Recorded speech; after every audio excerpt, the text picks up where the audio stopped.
সেই ল'ৰাটোৱে গাড়ী লৈ ভাড়াত গৈছিল, গাড়ী এখন লৈ ভাড়াৰ। পাছত এই নলবাৰীত এক্সিডেণ্ট হৈছে, লেফ্ট চাইডতে ৰাখছিল গাড়ীখন। গাড়ীৰ পৰা নুমি লগৰ ল'ৰা দুটাই চাহ খাব ধৰিছিল, লগ ধৰিছিল। পাছত লগৰ ল'ৰা দুটা ক'লাক, মই ভাত খাই আহিছোঁ ঘৰৰ পৰা, মই চাহ খাব নাযাওঁ, যা তহঁত চাহ খাই আহ। পাছত সেই কৰি গাড়ীখন ৰাখি তাতে ফোন আহিছে, ফোন কৰিছে। হঠাৎ পিছফালৰ পৰা গাড়ী আহি খুন্দা মাৰি ল'ৰাকো হৈ গৈছে, গাড়ীকো হৈ গৈছে, ল'ৰাই ক'বাই নোৱাৰে। এতিয়া হঠাৎ ল'ৰা এতিয়া বৰ্তমান অসুস্থ হৈ আছে। মোৰ ল'ৰাটোক গাড়ী লৈ যাওঁতে মুখ্যমন্ত্ৰী কিবা সহায় দিলে ভাল আছিল। এতিয়া এই কসমো হস্পিটেলত আছে।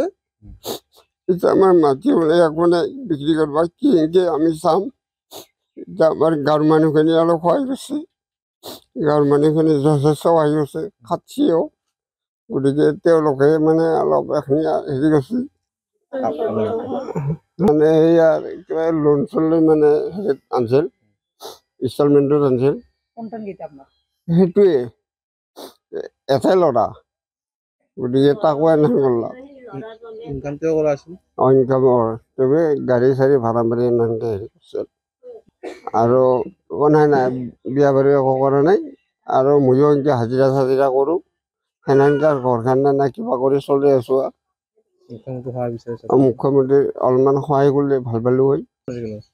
কসমো হস্পিটেল গণেশগুৰি তাতে আছে বৰ্তমান। এতিয়া আমাৰ হাতত একো উপায় নাই, আমি গৰীব মানুহ, ঘৰ দুৱাৰো সেই মাটি বেচবাক লগিও নাই। এতিয়া আমি মুখ্যমন্ত্ৰীৰ পৰা কি সহায় পাওঁ তাকে আমি আশা কৰি আছোঁ। একোৱেই নাই, মোৰ হাতত একোৱেই নাই, মাটি খুন্দা নাই এই ভেটিটোক বাদে। মই এতিয়া কি ৰাস্তা দেই সেইখিনি মুখ্যমন্ত্ৰীক মই ক্ষমা ভিক্ষা খুজিছোঁ। মুখ্যমন্ত্ৰীক মই নমস্কাৰ কৰিছোঁ। তেখেতক একদম দুখীয়া পৰিয়াল, একো নাই। মানে তেখেতে ল'ৰাটোৰ আজি 25 বছৰ বয়স হৈছে। তেখেতে গুৱাহাটীত ভাড়া নিবা ওলছিল। ল'ৰাটোৰ নামটো কি চম্পক কলিতা। তেওঁলোকে গণেশ মন্দিৰৰ আন্ধাত গাড়ীখন ৰাখছে নিজৰ ছাইডত ৰাখি, দুইজনে চাহ খাব গৈছে। তাহোঁ দুইজনে ক'লে কি হেৰি তই আহ চাহ খাব গ'লে, মই ভাত খাই আহিলোঁ ঘৰত, তহঁতে চাহ খা, মই পইচাখিনি মই দিম। পিছৰ পৰা আহি ফোন কৰি পিছৰ পৰা আহি একদম মাৰি খুন্দা মাৰি ঠেং দুখন এখানাতো একদম কাটব লগা হৈছে। হাতখন কেইজানি দেখা পাব, আমি ফটোত দেখাই দিম গোটেইখিনি আমি। মই এতিয়া এইখিনি মই ক'ব লাগে, কিন্তু মুখ্যমন্ত্ৰী ছাৰক তেখেতে যেন যথেষ্ট সহায় কৰে, এইখিনি মোৰ তাৰমানে ক'বলগীয়া। মানে গাড়ীখন চলি আছিল, মানে আমাৰ সমাজৰো লোন লৈছিল, আয়তী সকলৰো পইচা লৈছিল, আৰু কিছুমান গোটৰ পৰা পইচা লৈছিল, লৈ তেখেতে কিবাকে চলি আছিল।